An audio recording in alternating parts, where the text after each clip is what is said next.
اهلا بيكم في حلقه جديده. انا فلان الفلاني جاي اكلمكم بسرعه عن كلود. لا، ما كانتش بتبدا كده، كنا شويه بنبدا كده. تعال اقول لك ازاي تعمل ماركت اناليسيس تحفه في 5 دقايق وبس.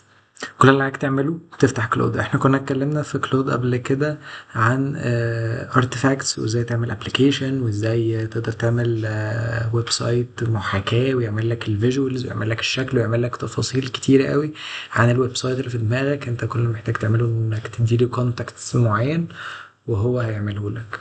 لكن النهارده انا جاي اكلمك عن قدرته في انه يطلع اكسل. مؤخرا انا استفدت من القدرة دي يعني.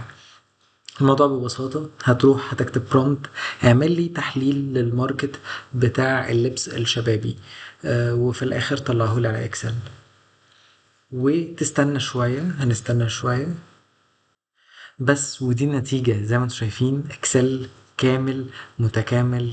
ادي بند، ادي نوع، ادي ماركة، ادي منافسين، ادي مش عارف ايه، ادي ايه ادي ايه ادي ايه ادي ايه. انا لو قعدت افصفص فيه، انا عمال اعرضه لكم اهو، في كل التفاصيل اللي انت ممكن تحتاجها كواحد بيعمل ماركت اناليسيس.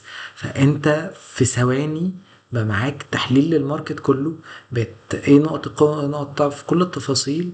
حقيقي مبهر، ارشحه جدا، جربوه. انا فلان الفلاني، متنسوش تعملوا لايك وشير وسبسكرايب.